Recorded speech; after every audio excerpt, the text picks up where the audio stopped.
से कल मैं तुम्हें कहना भूल गया, तुम तो काफी बड़ी हो गई हो नंदिता।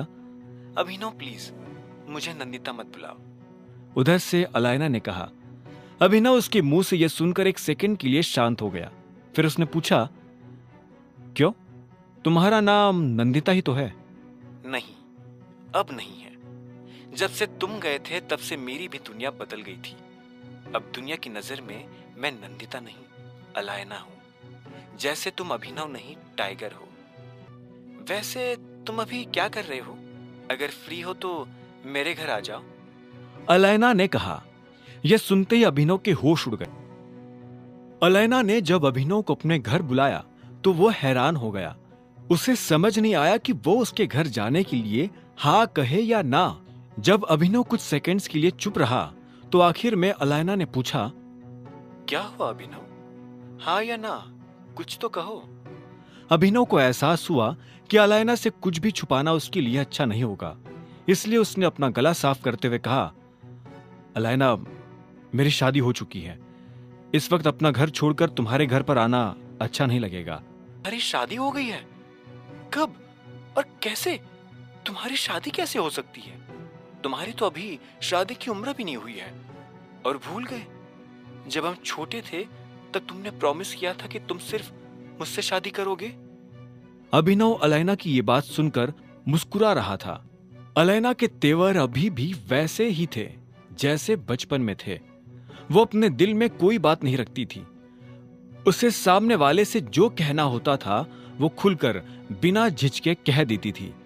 आखिर में अभिनव ने अलायना को जवाब देते हुए कहा, बहुत लंबी कहानी है नंदिता, हम इसके बारे में फिर कभी बात करेंगे।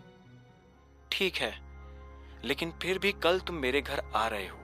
हमें कुछ जरूरी चीजों के बारे में बात करनी है और इस बार मैं तुम्हारे मुंह से ना नहीं सुनने वाली हूं। अलायना के मुंह से यह सुनते ही अभिनव को हंसी आ गई और उसने कहा, तुम टाइगर को ऑर्डर नहीं दे सकती हो नंदिता। नंदिता शब्द पर उसने अलग से जोर दिया था। यह सुनकर अलायना कुड़ते हुए बोली, मैं तुम्हें एक दोस्त की तरह तो ऑर्डर दे सकती हूं ना, या उसमें भी कोई दिक्कत है? अभिनव जोर से हंसा और बोला, नहीं नहीं, तुम्हें इतना सब कुछ करने की जरूरत नहीं है। वैसे भी हमें अब एक दूसरे से मिलना तो है ही, तो मैं आ जाऊंगा। मुझे भी तुमसे मिलकर तुम्हें बहुत कुछ बताना है। ठीक है, तो फिर मैं कल तुम्हारा इंतजार करूंगी। हाँ, मैं कल फोन करता हूं।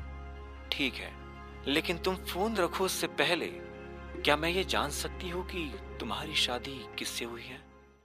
अलायना ने फोन काटने से पहले अभिनव से पूछा। अभिनव की शादी की बात उसके दिमाग से अभी तक निकली नहीं थी।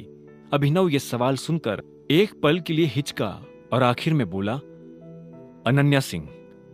जैसे ही अभिनव ने इतना कहा तो अलायना ने उधर से फोन काट दिया। अभिनव ने फोन कटते ही एक गहरी सांस ली और गाड़ी आगे बढ़ा दी। कुछ देर के बाद वो अनन्या के घर पहुंच चुका था। अनन्या के कमरे के बाहर पहुंचकर उसने देखा कि कमरे का दरवाजा बंद था। अभिनव ने दरवाजा खटखटा दिया। कुछ देर के बाद अनन्या ने दरवाजा खोला और बोली, क्या है? मैं कुछ देर के लिए सोना चाहता हूं। यह सुनते ही अनन्या खींचकर बोली, अच्छा, तुमने ऐसा भी क्या किया है जो तुम्हें इतनी नींद आ रही है? अनन्या यह क्यों कह रही थी, अभिनव को यह समझ आ गया था। वो अभिनव को कल रात के लिए ताना मार रही थी।